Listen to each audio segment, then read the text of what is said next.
기도하시겠습니다. 하나님께서 저희들에게 이 육신의 생명이 다하는 그 순간까지 공부할 수 있는 과제와 또 선하게 살아갈 수 있는 임무와 그리고 선한 일까지도 허락해 주셔서 저희들은 정말 소망이 있고 또 미래가 있기에 늘 기쁨 가운데서 살아갈 수 있는 줄로 압니다. 한 달 동안의 방학 기간을 마치고 또 새로 개강을 한 오늘 우리의 모든 마음들, 생각들 정돈시켜 주시고 알아야 될 부분들 깨달아 나갈 수 있도록 성령께서 역사해 주시옵소서. 예수님의 이름으로 기도드립니다. 아멘. 인생물에는 개혁주의로 나와 있는데 개혁주의가 교리신학을 의미합니다. 그래서 지난 시간까지 했던 대로 계속해서 교리신학을 강의하도록 하겠습니다. 교리신학은 우리 전통적인 교리신학은 서론 그리고 신론 그 다음에 인간 기독론 구원론 교회론 종말론 이렇게 구성이 되어 있습니다. 그래서 서론에서는 핵심적으로 다루는 부분이 이제 종교와 성경,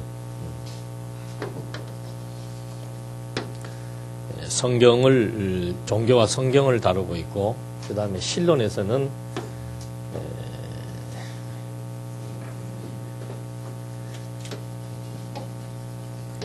신의 존재, 그리고 속성, 사역 이런 부분을 취급을 하고 있습니다만은 그렇게 명쾌하게 정리가 안 되죠. 일반 전통 신학에서는. 그 다음에 이제 오늘 이번 학기에 할 것이 인간론하고 기독론 두 과목을 이제 이번 학기에 마칩니다.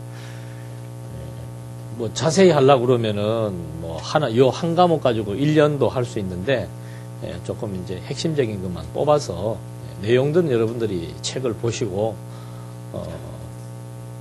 공부를 좀 진지하게 하시고 싶은 그런 생각들이 있으신 분들은 뭐 두 분이든 세 분이든 팀을 짜서 뭐 본서를 또 자세하게 읽고 뭐 레포트도 쓰고 뭐 토론도 하고 이러실 분들이 계신다면은 그렇게 짜서들 하시면은 얼마든지 유익한 시간을 만들어 드릴 수도 있습니다. 그러니까 제가 하는 과목은 저는 한 달에 오늘 올라오니까 예를 들어서 오늘 점심시간 이후에 뭐 2시부터나 3시부터 그런 공부를 하고 싶다 그러면 그렇게 짜서 하시면은 얼마든지 함께 해드릴 수 있습니다. 그러니까 뭐 그렇지 않으면은 지금 이런 상태로 그냥 공부하시면 되고요. 그 다음에 우리 그 성경신학 연구소에서 신학 로고스 신학원 그 커리큘럼에 있는 그 교과목에 해당되는 학점은 개혁주의가 2학점입니다. 그러니까 뭐 그렇게 크게 많은 학점은 아닌데 이렇게 이 내용들이 세분화되어 있고 이렇게 좀 자세히 하고자 했던 이유는 요것만 한번 제대로 해버리고 나면은 교부 시대 이 신학의 이 장르가 그냥 이렇게 시간대별로 보면은 사도 시대 이후를 우리는 이제 교부 시대라고 그럽니다. 이걸 주로 4세기라고 얘기하죠. 그 다음에 4세기부터 약 한 16세기 때까지 이걸 우리는 중세신학이라고 얘기합니다. 교부신학, 중세신학. 그 다음에 요 16세기 요때를 종교개혁, 종교개혁, 개혁주의 신학 뭐 그렇게 얘기하기도 합니다. 그 다음에 19세기, 20세기로 넘어오면은 이제 현대신학 이렇게 구분이 되는데 교부 시대에는 뭐 그 대표적인 그 학자가 어거스틴이 있습니다. 그러니까 어거스틴이 그 칼빈의 기독교 강요와 같은 어거스틴이 쓴 그 어거스틴의 그 신학 그 서적이 있습니다. 그걸 이제 여기서 다루게 되고, 중세에서는 아퀴나스, 이 아퀴나스는 스콜라 학파라 그래서 로만 카톨릭 신학을 이제 체계화시켜 놓은 그런 학자입니다. 그러니까 이 어거스틴에 의해서 개혁주의 신학도 영향을 받고 로만 카톨릭 신학도 거기에서 많은 부분을 자기들이 인용을 해서 카톨릭 신학을 체계화합니다. 그렇게 해서 이 중세 1200년 동안 잘못된 그 신학에 의한 교회관에 의해서 그 교회가 정치를 또는 뭐 재정을 뭐 이런 뭐 그건 사회 정치까지 다 포함되는 겁니다. 그렇게 광범위하게 이 세대를 풍미해 왔던 그런 시대가 있었죠. 거기에 대해서 교리적으로 잘못됐다 해서 루터와 칼빈이 이제 키치를 끌어서 종교개혁을 일으킵니다. 그래서 이 종교개혁 시대 때에 우리가 특별히 공부해야 될 학자들은 루터, 칼빈, 그 다음에 웨슬레, 이렇게 개혁주의에 구분이 됩니다. 루터, 칼빈. 요 현대신학 여기에는 종교개혁 시대고 여기에는 그냥 개혁신학, 개혁주의 신학이라는데 여기는 이제 지금 우리가 공부하고 있는 누구예요 저자가? 책 저자가 누구예요? 예, 아무도 안 갖고 오셨네 책을. 예. 뭐 볼코, 뭐 찰스 하지, 뭐 이런 여러 가지 그 많은 그 보수주의 성향을 띤 그 학자들이 있습니다.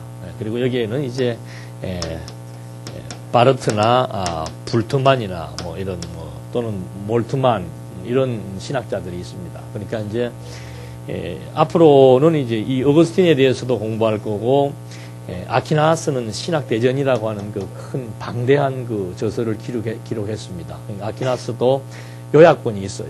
그것도 한번 또 공부해야 되고 그 다음에 루터의 신학도 공부하고 칼빈은 이제 기독교 강요니까 주일날 강의하는 내용들이 있으니까 이제 그거 보시면 되고 웨슬레가 이제 감리교 창시자예요. 그러니까 이런 것들은 우리가 어느 정도는 이 신비주의 운동 또는 감리교 이런 것이 도대체 누구에 의해서 어떤 신학에 근간해서 이렇게 지금 한국의 신비주의가 한국의 감리교회가 이렇게 태동되었는가 이런 것도 우리가 살펴봐야 되죠. 그 다음에 뭐 루터런 아워 루터 신학은 지금도 우리 한국에도 있고 뭐 나름대로 그 뿌리가 있고 독일에서는 루터가 최고 신학의 아주 그 전통적인 학자로 자리매김되어 있습니다. 스위스나 영국이나 이쪽으로 가면은 칼빈이고 독일에서는 루터고 루터 다음에 이제 바르트 이렇게 신학적 계보가 이어지는데 이런 이제 그 학자들이 썼던 그 책들을 이제 공부를 하게 됩니다.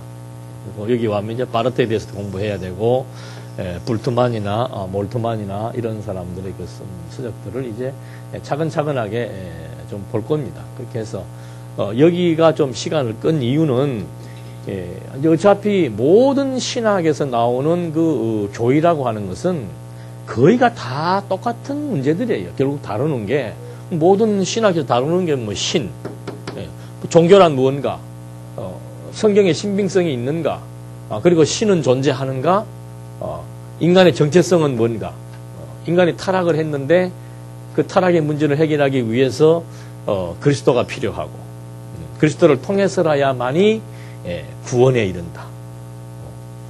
그 구원에 이른 사람들이 모임체가 교회다. 그들의 최후는 어떻게 되는가? 그게 종말이에요. 그러니까 대부분의 모든 신학들이 전부 이런 그 장르에 의해서 구성이 되어 있습니다. 그렇기 때문에 첫 스타트만큼은 조금 중요한 교리들을 정확하게 집어넣고 그 다음에 요게 맞춰지면은 아마 이제 금년이면 이거 다 마칠 거예요. 금년에 1학기 때 지금 1학기죠. 인간론, 기독론 하고 그 다음 겨울학기 때 구원, 교회, 종말 하면은 이게 다 마칩니다. 그러면 이제 그 다음 내년에부터는 어거스틴 한 학기, 아퀴나스 한 학기, 루터 한 학기 이렇게 해도 충분히 핵심적인 것만 잡아서 했던 기초적인 그 이제 신학적 바탕이 돼 있기 때문에 얼마든지 우리가 정복하고 그 사람들의 신학 사상들을 검토해 나갈 수가 있는 거죠. 그러니까 대한민국에 있는 신학대학에서 이렇게 망라해서 교육을 시키는 신학대학이 없습니다.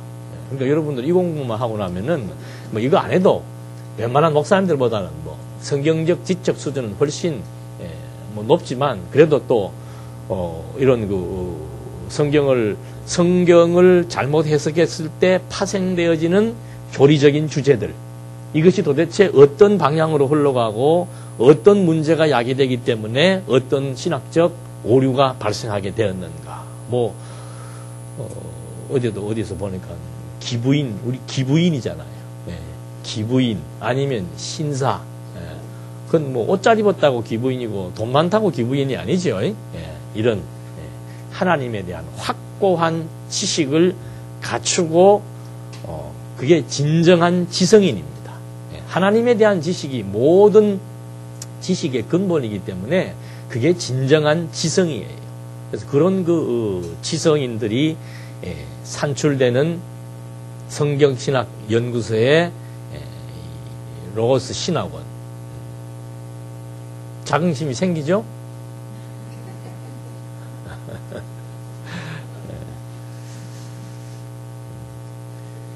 이렇게 구조가 되어 있습니다. 그래서 우리 이제 그동안 했던 거 이렇게 종교에 대한 거, 우리 기독교는 절대 종교인데, 과연 기독교가 절대 종교로서의 어떤 자리매김이 되고 있는가? 그 다음에 그 성경의 신빙성의 문제, 신론에서는 신존재 확증에 대한 문제. 그런데 전통신학자들은 칼빈도 그렇고 일반 교회신학에서도 그렇고 신 그러면은 어떤 신이 대표적으로 등장하게 됩니까? 신 그러면 어떤 신이 대표적으로 등장하게 되는 거예요?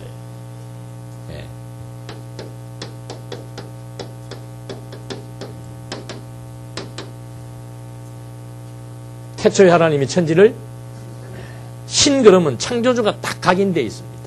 그리고 어떤 창조?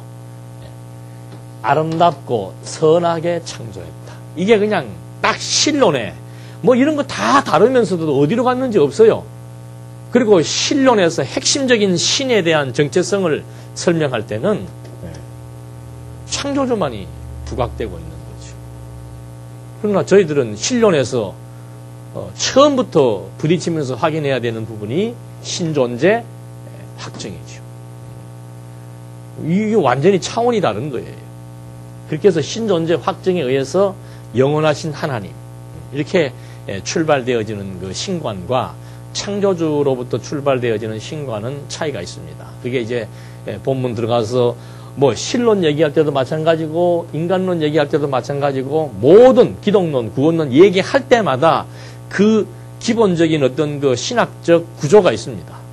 그 구조의 흐름이 왜 이렇게 될 수밖에 없었고 이것이 왜 잘못되었는지 그걸 지금 저희들은 계속해서 비교신학의 학습 과정을 통해서 확인하고 있는 겁니다.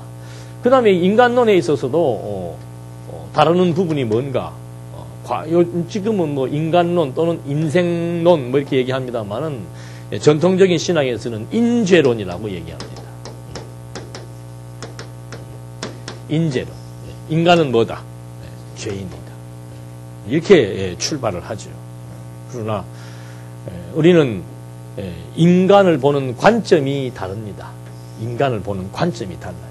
죄인이다라고 시작하는 것과 인간은 하나님의 영광을 드러내기 위한 계시적 도구이다. 이 관점은 다릅니다. 그 다음에 그리스도론. 그러니까 인간의 죄로부터 인간을 죄인으로 규정해서 신학이 출발되니까 자, 왜 신론에서 창조주 하나님을 강조하는가 하면은, 그리고 선한 창조를 강조하는가 하면은, 하나님은 인간과 모든 만물을 다 선하고 아름답게, 이 선은 도덕적 선입니다. 선하고 아름답게 다 만들어 놓았는데, 인간이 어떻게 된 거예요? 타락으로 말미암아 죄인이 되었다 이 말이죠. 인재론의 핵심은 죄인이에요. 죄인이 되었다. 죄인이니까 그 다음에 기독론에서 예수님이 왜 와야 되는가? 죄를 용서해서 그 다음에 구원론에 바로 나오지요. 구원하기 위해서 나옵니다. 이게 이제 전통 신학의 완전히 틀입니다. 틀. 요지부동의 틀입니다. 근데 요즘은 신학교에서 이제 이 조직 신학이 왜 인기가 떨어지는가 하면 이게 한계가 있는 거예요. 한계가 있고 자꾸 문제점이 파생되니까 이것 가지고는 안 되겠다 해서 이제 성경신학이라고 하는 학명이 만들어져서 성경을 중심으로 어떤 신학적 이론들을 좀 한번 정립해보자 해서 이제 많이 하는데 그것도 또 역시 한계가 있는 거죠. 이제 그 성경 신학은 아마 이제 여기쯤 오면은 20세기의 신학자들에 대한 공부를 할 때 보스나 찰스 하지나 이런 사람들이 쓴 그 성경 신학이라는 게 있습니다. 그런 걸 가지고 한번 좀 이렇게 또 비교 검토도 할 수 있고. 그래서 이제 이렇게 세상을 하나님은 선하게 창조했는데 인간이 죄를 지어서 죄인이 되었다. 그래서 인간에게 가장 필요한 것은 그리스도가 필요한데 왜 그리스도가 필요한가? 이 죄를 용서해 주실 분이기 때문에 필요하다. 그 차원이 달라요. 우리는 왜 그리스도가 이 신학에서 중요한 겁니까?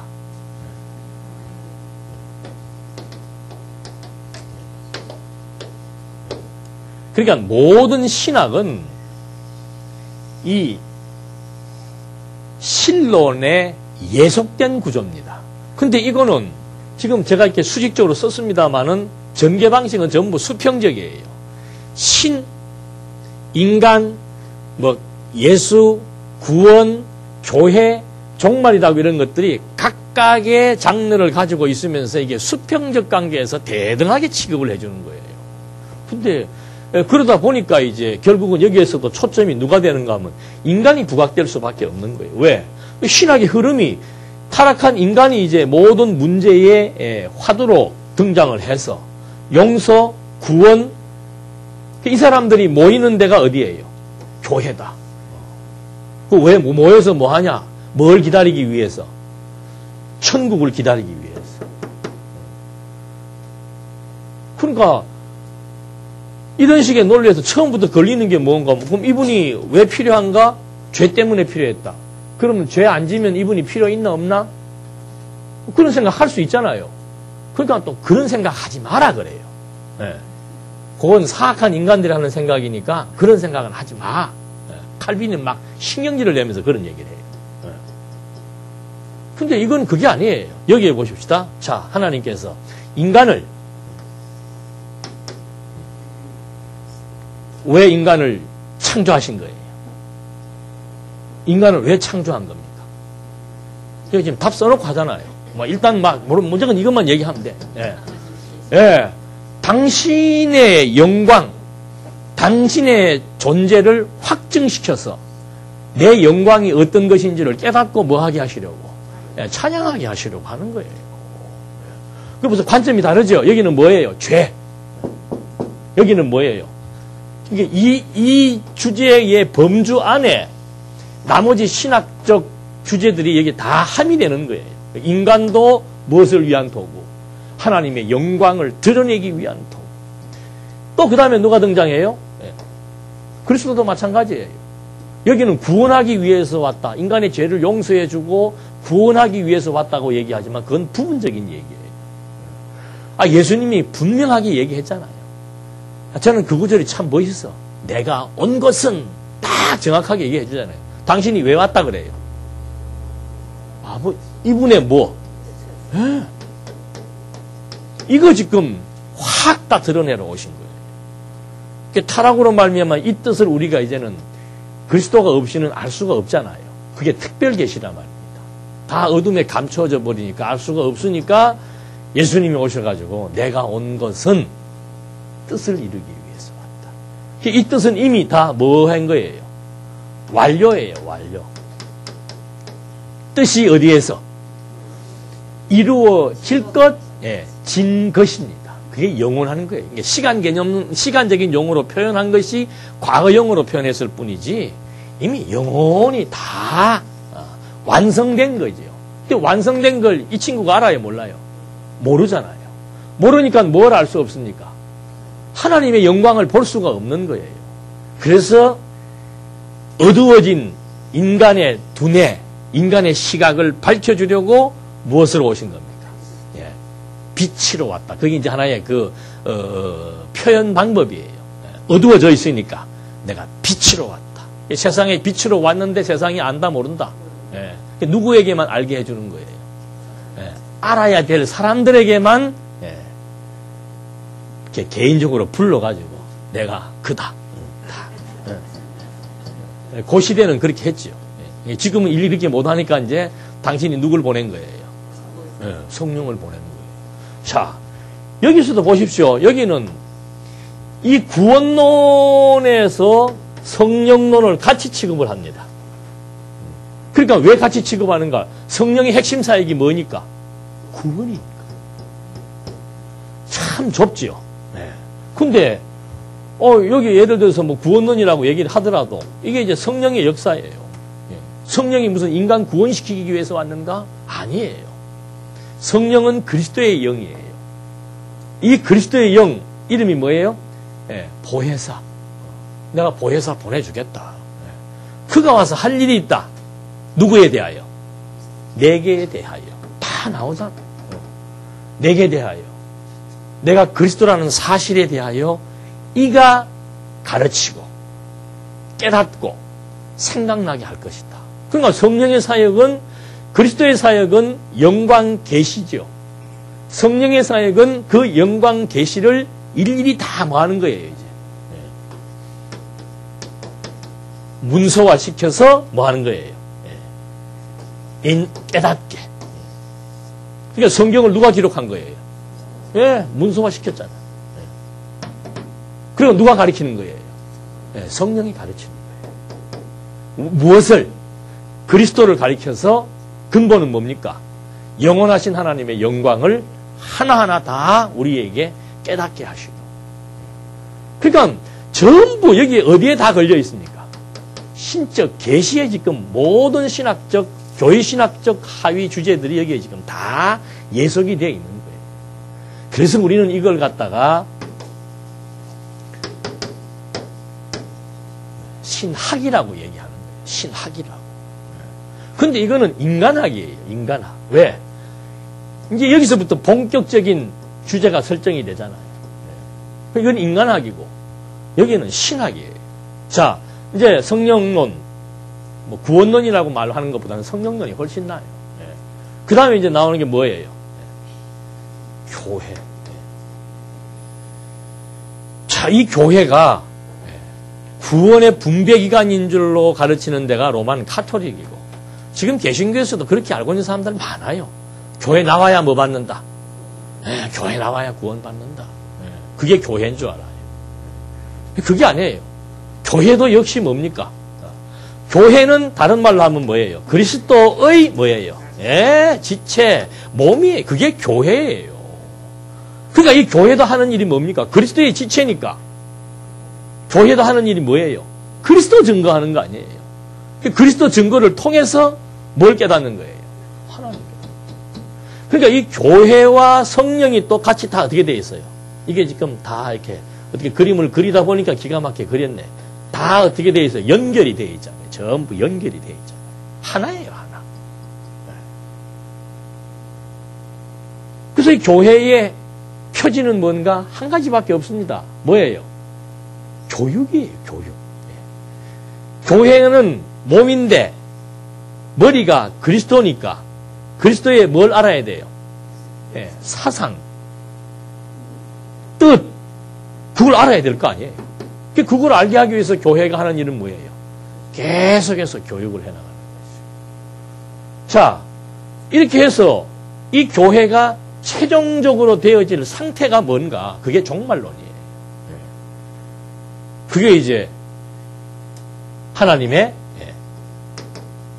나라를 가리키는 거죠. 우리 개인이 어떻게 변화가 되고 이 우주가 어떻게 변화가 되고 다시 이제 주에게서 나왔던 것이 다시 주에게로 돌아가는 최종적인 상태를 여기에서 설명을 해주는 거죠. 그거 신학이라고 하는 것은 뭔가 전부 하나님 아주 모든 것의 근원이고 근간이 되는 하나님에게 전부 다 종속된 상태에서 여기에 이것의 목적은 뭔가 전부 하나님의 영광의 비밀을 깨닫고 그 영광을 찬양하기 위한 그런 목적을 띤 이 신학적 주제들이라 이 말이죠. 그러니까 교회 신학도 보면 재밌는 거예요. 모든 주제가 나오더라도 전부 이게 하나의 원리와 목적에 의해서 지금 다 이렇게 조합할 수 있고 논리적인 체계를 구성할 수 있기 때문에 이게 다 재밌는 거라 이 말입니다. 근데 이제 이걸 모르면은 여러분 지금 갖고 계시는 그 책 어렵습니까? 쉽습니까? 저도 보면 머리 아파요. 막 이게 일일이 막 신경을 쓰면서 봐야 돼. 예. 왜 이렇게 머리 아픈가? 그 책이든 강의든 머리 아프면은 그건 잘 쓴 책이 아니고 머리 아프면은 잘하는 강의가 아니에요. 예. 근데 학자들은 유명할수록 어떻게 해야 돼? 복잡하게 무슨 말인지 잘 모르게 그래가 질문하면은 생각해봐라 뭐 이러고 끝내버리고. 예. 근데 성경은 그렇지가 않아요. 예. 계시라고 하는 것은 용어 자체가 뭔가 하면은 가려진 카텐 속에 가려진 것을 확 드러내어서 뭐 해주는 거예요? 보여주는 거예요. 보면 알 수 있게 돼 있다 이 말이에요. 그래서 목사님이 가끔 그런 말씀을 하잖아요. 성경은 알면 그런 분은 잘 외우고 계시네. 모르면 다 모르는 거예요. 성경 아십니까? 그렇게 얘기하시네. 이제 다 물어볼게요. 제가 아침에 뉴스 보니까 참 성경이 이게 참 정말 사람을 죽여요. 성경이. 전남 보성에 있는 교회 목사님이 애를 굶기고 때렸어요. 이제 이렇게 말하면 사회인들은 그렇게 얘기하죠. 자식을 감금하고 폭행하고 굶겼다 이렇게 얘기하는데 그 목사님은 또 다 성경에 근거해서 그런 겁니다. 잠언서에 그 혁대로 때렸다 그러더라고요. 파리채는 채찍이 못 되고 혁대는 채찍이야. 그 때린 근거가 어디에 나와 있는가? 잠언서. 어린아이를 채찍으로 때리면 음부에서 구원하리라. 잠언이 있잖아요. 아이를 뭐로 채찍으로 때리라고 그랬잖아요. 그러니까 성경 그대로 허리띠가 채찍이잖아요. 허리띠로 아이를 어떻게 해요? 폐렴이 걸려있는 아이를 어떻게 한 거예요? 성경대로 한 거예요. 때린 게 아니고. 폭행이 아니고 성경대로 한 거예요.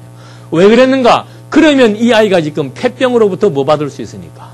구원받을 수 있습니다. 왜 굶겼나? 나의 기뻐하는 금식은 뭐예요? 이제 흉악의 결박을 풀어주고. 얼마나 성경적이에요. 지금 성경 그렇게 이거는 극단적인 사례입니다만은 성경 그런 식으로 해석해서 지금 거의 대부분의 모든 교회들이 왜 바치는가 하나님한테 성경에 다 나와 있잖아요. 성경에 다 나와 있잖아요. 그러니까 구약 성경을 특히 구약이나 신약이나 마찬가지예요. 이 신구약 성경을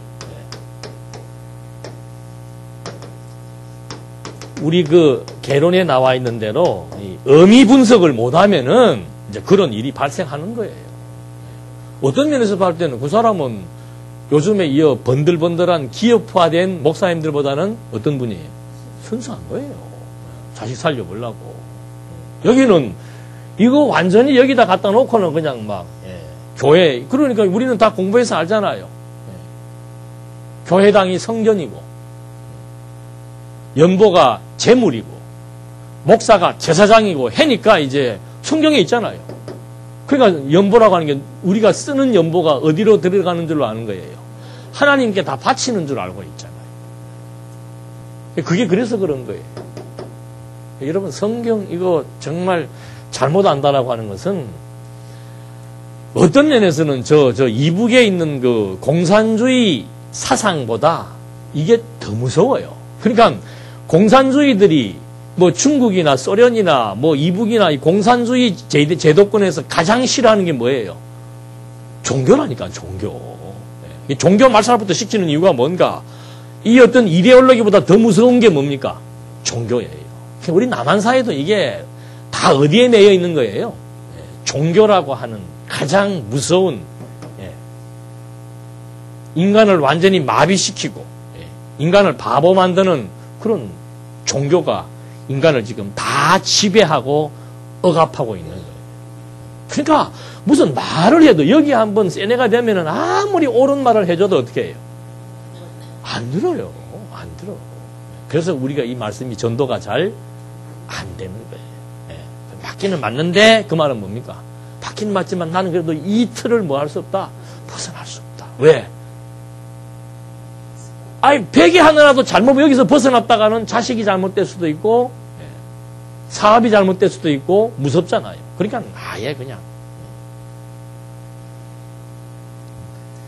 가르쳐야 됩니다. 자식들도 가르쳐야 되고, 우리도 배워야 되고, 이제 배웠으면 그 다음에 어떻게 해요? 전파해야 되고.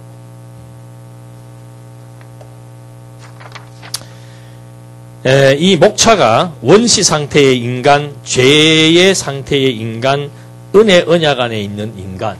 그 제일 첫면에 그 표지에 나와 있죠. 표지에 목차가 나와 있죠.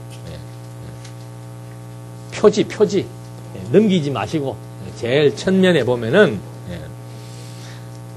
그러니까 인간을 이제 원시 상태, 하나님이 최초로 인간을 만들었을 때. 오래됐을 때입니다. 이것은 타락 전과 타락 바로 후, 이게 특별히 여기에서는 아담을 이제 모델로 해서 설명을 하고 있고. 근데 원시 상태에서 처음엔 하나님께서 선하게 창조했는데 아담이 타락함으로 말미암아 악한 자가 되었다. 그게 그 얘기고. 그 다음에 이제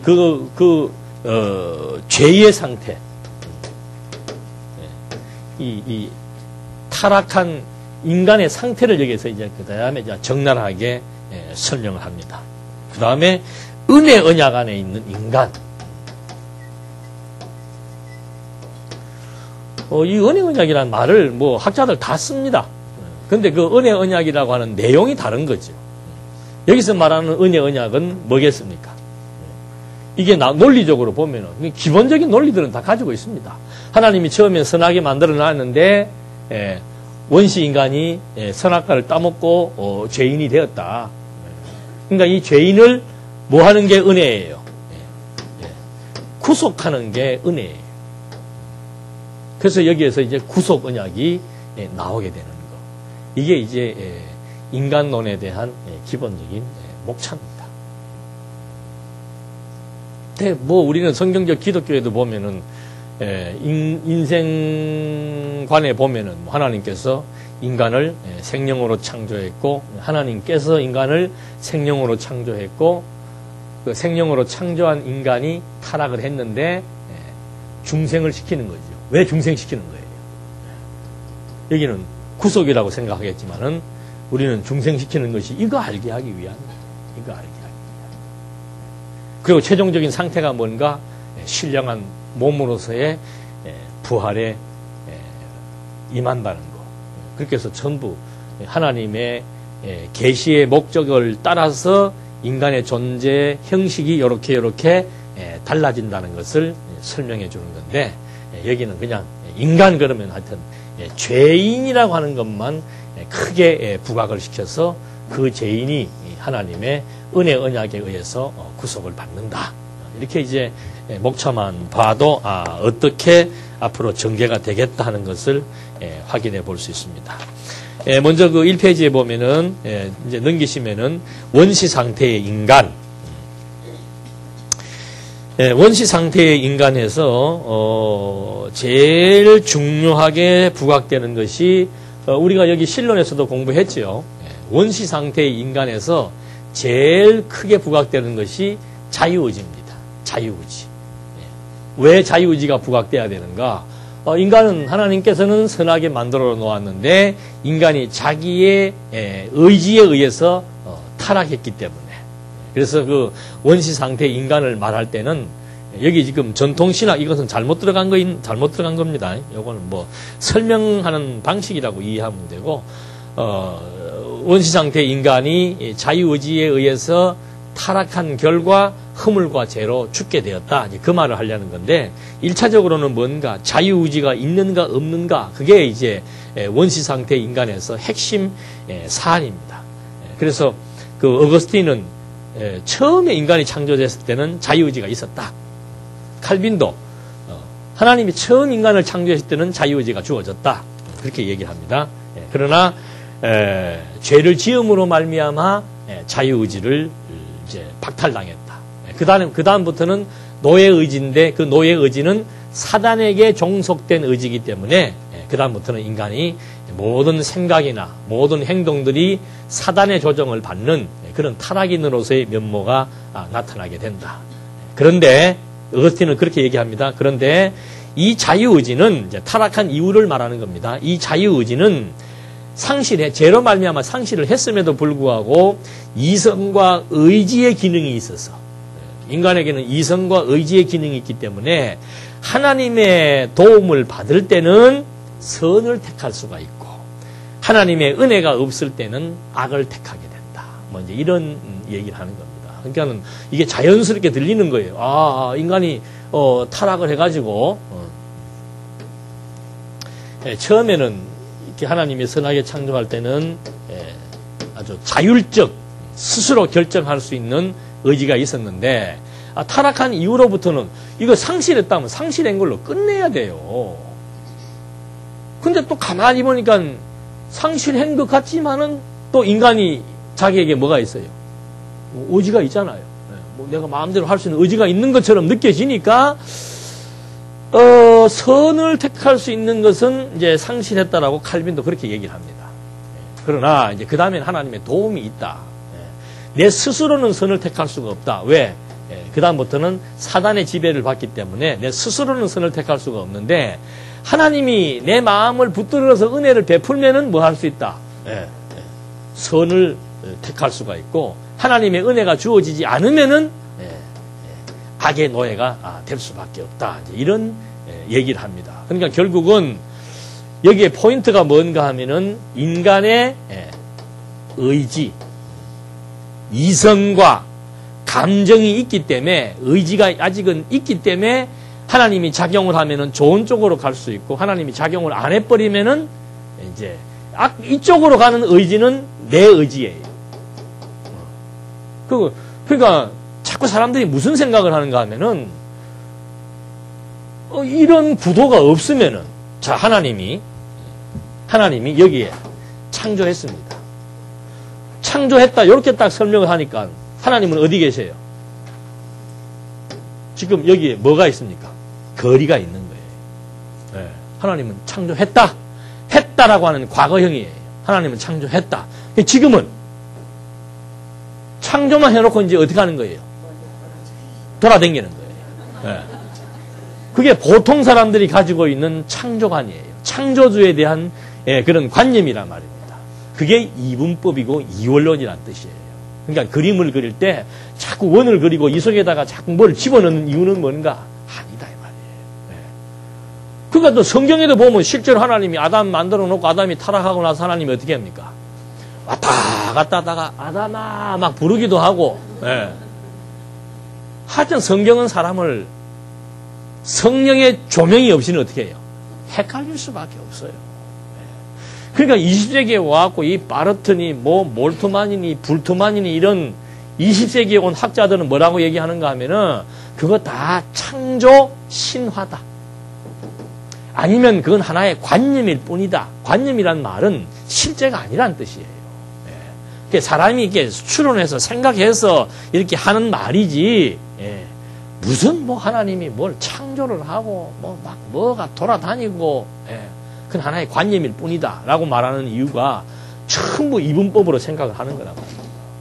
그러니까 하나님은 하나님대로 만들어만 놓고 어떻게 해요? 이제 나중에 나옵니다. 하나님의 형상대로 만들었다 그러니까 이제 하나님이 주권이 있으니까 인간에게도 뭐가 있다? 주권이 있다. 그게 하나님의 형상대로 만들어진 인간이에요. 그리고는 이제 하나님의 주권도 있고 그 다음부터 인간의 주권도 있고 두 개면 괜찮은데 나중에 또 타락하면서부터는 누가 또 등장을 합니까?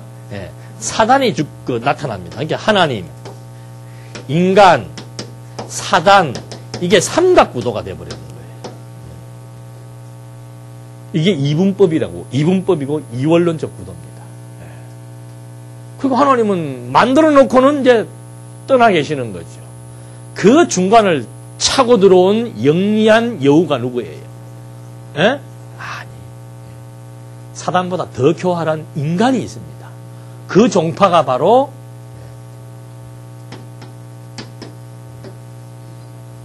여우예요. 여우. 예수님 당시에는 누가 여우예요? 바리새인, 사두개인들, 헤롯 이런 것들이 정치적으로는 헤롯이 여우고 종교적으로는 바리새, 사두개의 기독급 인사들이 여우예요. 여기는 누군가? 그 중간 틈새를 쫙 차고 들어서 내가 다 해주마. 신은 어디에 갔으니까. 그걸 우리는 이제 신학적인 용어로 초월신이라고 얘기하는 거죠. 떠나 계신 거예요. 그러니까 이 세상과 교회는 누가? 신이 내재하지 않으니까 신으로부터 모든 권세를 이양받은 인간이 딱 앉아서 이제 일일이 다 관리를 하는 거죠. 사회도 관리하고 정치도 관리하고 교육도 관리하고 경제도 관리하고 교인도 관리하고 꼼짝 못하게 들어오는 거예요. 왜? 이 사람이 누구니까? 신적 대리자니까. 그래서 이 기독교도 가장 기독교의 수장들이 부러워하는 게 뭔가? 신적 대리자의 자리를 부러워하는 거예요. 그래서 목사가 중보자로 둔갑을 해버린단 말입니다. 그래서 목사 말, 아이고 여러분 그 성경 얼마나 어렵습니까? 누구 말만 잘 들으면 돼요.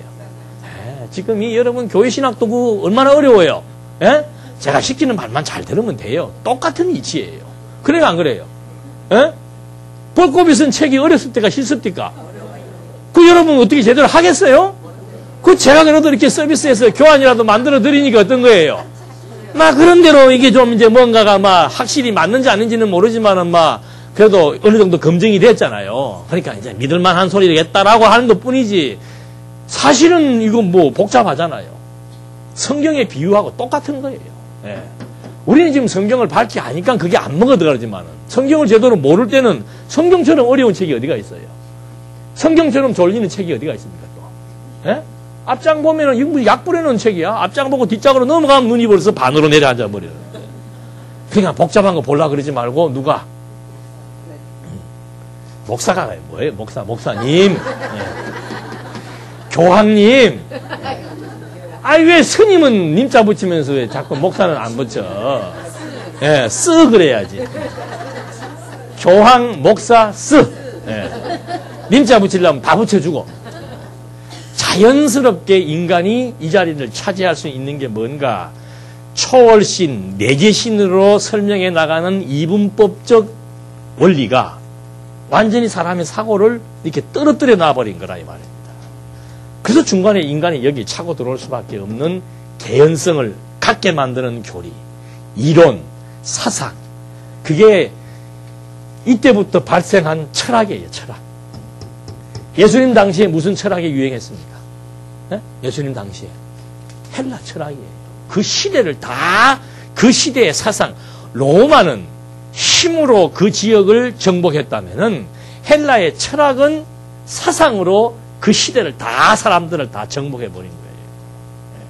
그 헬라 철학의 가장 중요하고 우리가 볼 때는 나쁜 철학 사상이 뭔가? 그게 플라톤의 이원론 사상이에요. 이원론이 바로 뭔가 이거예요. 선과 악 대립, 하나님과 인간 대립, 여기와 저기를 구분해 놓은 것이 이분법이에요. 그래서 초월 사상, 내재 사상, 이런 것들이 다 플라톤에 의해서 만들어진 헬라 철학적 사상을 기조로 해서 만들어진 이분법 원리라 이 말입니다. 그게 기독교에 그대로 스며들어 버린 거예요. 그러니까 예수님은 벌써 그거 아시잖아요. 야, 내가 여기 있다 저기 있다가 아니다. 여기와 저기는 다 뭐예요? 그게 이분법이에요. 여기 있다 저기 있다. 땅에 있다 하늘에 있다가 아니고 어디에 있다. 그것도 또 어렵지. 하늘에 있다 여기 있다 저기 있다가 이 세계는 지금 무슨 세계예요? 공간에 예속된 세계인데 공간이라고 하는 것은 반드시 여기저기예요. 이것과 저것입니다. 근데 이것도 아니고 저것도 아니면 어디인가? 그때 좀 설명을 잘 해주시면 되는데 더 헷갈리게 어디에 있다? 네 속에 있다. 어렵죠 이게. 그러니까 여러분 그 성경을 해석한다는 게 정말 우리는 그 영혼이라고 하는 개념이 뭐 완벽할 수는 없습니다만은 그래도 희미하나마 이렇게 뭔가 이렇게 이런 구도에 의해서 여러분의 인식의 농도만큼 개념을 자리한다는 이것이 그렇게 엄청난 차이가 나는 거예요. 창조도 마찬가지예요. 자꾸 사람들은 이런 구도에서 보니까 여기에 있던 신이 이 땅을 뭐 했다? 이 피조 세계를 뭐 했다? 창조했다. 이게 단절된 거지. 그러니까 여기에 있는 물질은 전부 다 여기로부터 시작한 것이다. 아무것도 없는 데서 신이 여기서부터 뭘 만들어 놓은 것이다. 이런 사고로부터 시작을 하는 거예요. 그러니까 당연히 여기는 땅이고 여기는 뭐예요? 하늘이고. 땅과 하늘은 뭐예요? 멀죠. 근데 사실은 땅과 하늘이 붙어 있습니까? 떨어져 있습니까? 그냥 하나예요, 하나. 바다도 하나고, 땅도 하나고. 근데 보통 생각할 때는 여기는 땅이고 어디예요? 여기는 하늘이고, 이 중간은? 중간은 뭐예요? 그래서 이 개념, 영혼 개념. 그래서 이런 개념도 영혼 개념이고 신학의 논리도 이렇게 하나의 원리에 의한 설명이 되어지지 않으면은 전부 다 나눠지게 돼 있는 거예요. 그러니까 여러분 하나님한테 기도할 때도 다 어디로 서양 사람들 우리는 동양이니까 동양은 뭐예요? 신에게 무릎을 꿇는 스타일이고 서양은 들이대는 스타일이에요. 특히 우리는 기도할 때 어떻게 합니까? 전부 이러고 서양 애들은 기도할 때 어떻게 해요? 이러고 해요. 이러고 기도한다니까? 그러니까 야구 선수들 그 하나 홈런 치고 나면 그 미국에 야구하는 거 보세요. 전부 막 이러잖아. 우리나라 애들은 한 골 넣고 나면 어떻게 해요?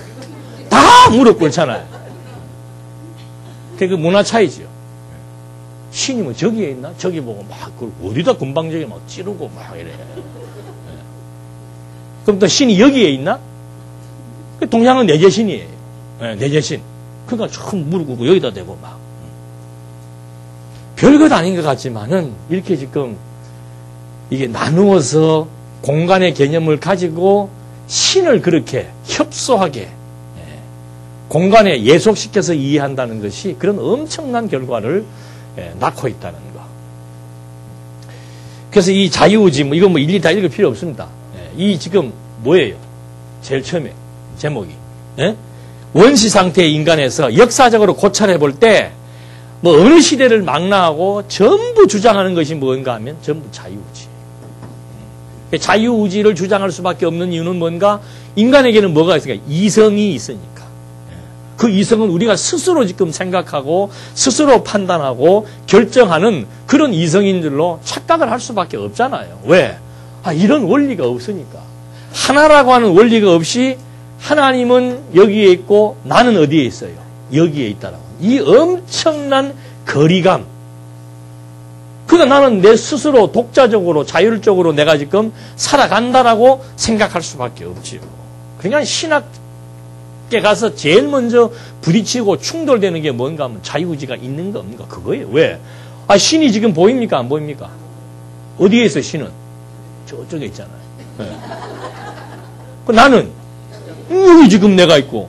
여러분 오늘 오신 거 누가 왔어요? 아침에 일어나니까 오늘은 화요일이니까 가거라 합니까? 예, 그런 분도 간혹 계셔. 예, 그건 이제 정신 감정을 받아야 되는 거고. 내일은 화요일이지? 예, 아침에 막 일어놓고 여기 오신 거 누가 다 오신 거예요? 여러분 스스로가 판단하고 여러분 스스로가 결정하고 의지력을 발휘해서 바쁜 일이 있음에도 불구하고 어떻게 해요? 일락 닮고 지금 여기 온 거 아니에요. 누가 온 거예요? 근데 자꾸 하나님이 하니까 짜증나는 거야, 이게. 그러니까 저도 뭐 대구시도 그렇고 신학교 강의하러 가면은 하여튼 두 번째 시간만 되면은 이제 그러니까 한 학기를 못 넘기지. 두 번째 시간만 되면은 이제 이 문제가 나오는 거예요. 왜? 저의 구조 속에는 지금 완전히 이 구조를 가지고 신을 설명을 하니까 학생들이 듣다 보면 머리가 아프지요. 머리가 아프대요. 진짜 그래요. 머리가 아프대요. 예. 뭐가 막 맞기는 맞는 것 같은데 머리가 터져나갈 것 같아요. 예. 왜? 이게 너무, 이런 구도가 너무 강하게 어릴 적부터 받는 교육이 이 교육 아니에요, 이 교육. 예. 어릴 적부터 받는 교육이 선과 악의 대립 교육 아니에요. 누가 기준이 되어서. 예. 그러니까 도덕이라고 하는 것은 전부 기준이 누구예요? 예. 인간이에요, 인간. 인간 기준에서 좋은 것 나쁜 것이 대립이지요. 도덕의 반대 개념은 뭐예요? 앞에 뭐 붙이면 좋겠어요? 예. 우리 권사님 공부 많이 이제 하시는구나. 예. 건덕. 건덕은 기준이 누구예요?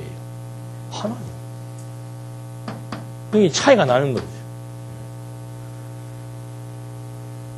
그래서 이 처음에 역사적 고찰에서 하여튼 이슈가 되는 거는 자유의지입니다. 근데 루터는 뭐라고 얘기했어요? 이 시대는 좀 말이 과격해. 칼빈도 그렇고 막.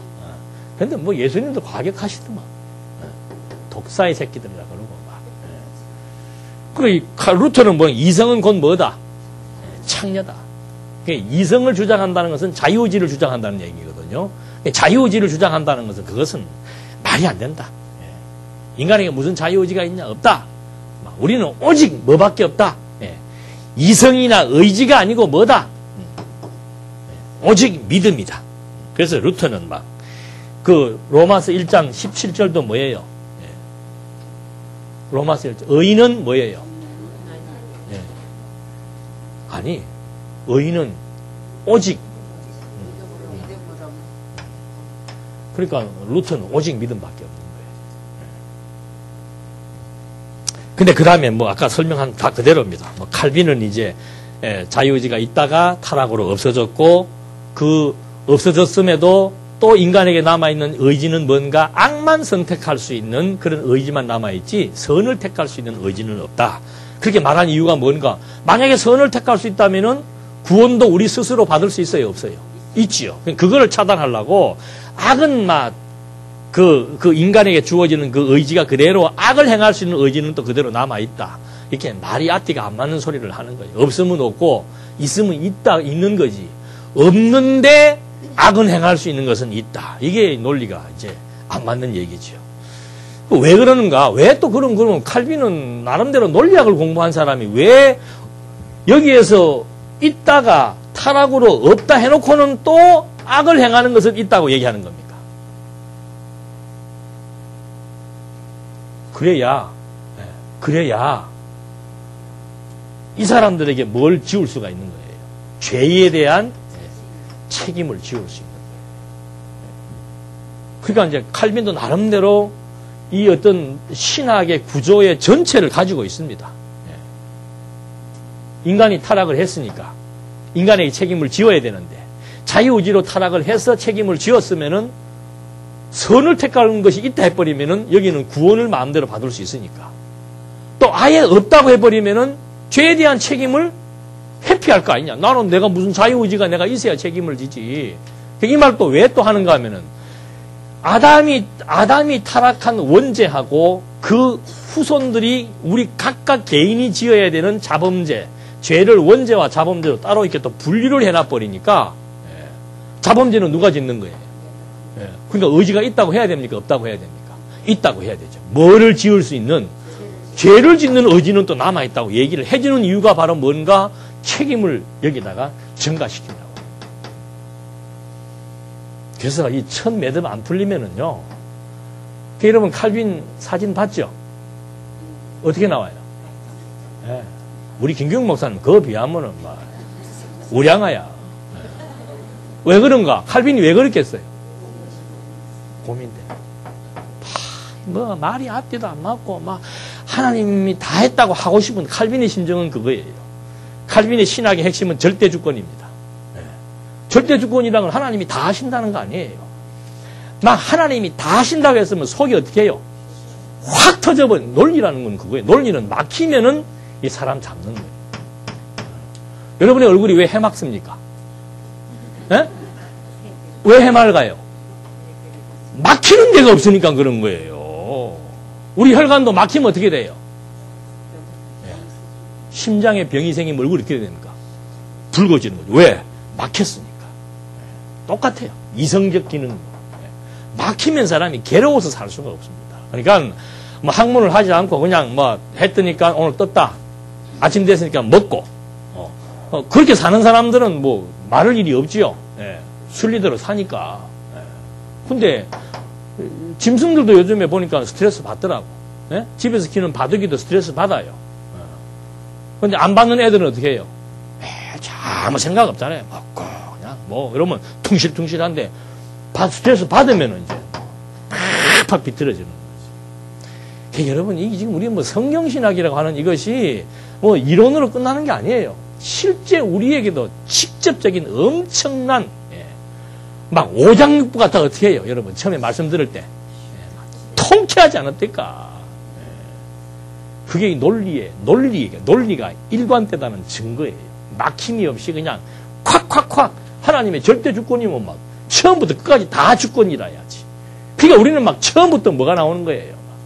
하나님이 하신다. 막 모든 사람들이 말하기 꺼려하는 죄에 대한 문제도 막 사정없이 어떻게 해요? 하나님의 주권을 그냥 개입시켰어. 말해버리니까 시원하죠. 근데 대안 없이 말해버리면 어떻게 되는 거예요? 꼼짝없이 당하는 거예요. 뭐?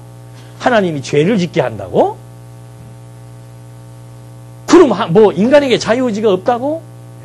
그럼 뭐 나머지 만들어 놓을 필요가 뭐 있어? 인간에게 자유의지가 없다면은 율법적인 계율, 교훈 이거 필요 있습니까? 없습니까?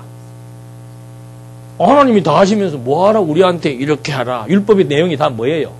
이거는 하라, 이거는 하지 마라. 아니 무슨 의지가 없는데 뭘 하라 마라 그래요. 의지가 없는데. 그러니까 만약에 자유의지가 없다면은 이거 아무짝에도 쓸 거 없는 거다. 그럼 하나님이 무슨 뭐 장난하는 것도 아니고 아무것도 할 수 없는 로봇 같은 사람 만들어 놓고는 이거 해라 저거 해라. 그런다가 또 못했다고 어떻게 해요? 패고 그게 종교 성립이 안 되는 거예요. 그러니까 여러분 이 참 우리가 정말 대단한 거 알고 있는 거죠. 대단한 거 알고 있는 거예요. 이제는 우리는 알고만 있지 말고 알기만 알면 뭐해요? 알기만 알면은 운전면허 시험 맨날 1억만 100점 받으면 뭐해요? 차를 몰고 나가야지. 장롱면허가 되면 안 돼요. 장롱면허가. 우리의 이 성경신학이 장롱면허가 되면 안 됩니다. 10년 동안 20년 동안 장롱에다 집어넣고 나는 무사고다. 그거 안 되는 거죠. 땄으면 끌고 나와서 그냥 사고도 나보고 막 하면서 정말 최고의 드라이버가 되려면은 몰아야 되는 거죠. 차를 몰아야 되는 거죠. 이제 봅시다. 좀 쉬었다 하시겠습니다.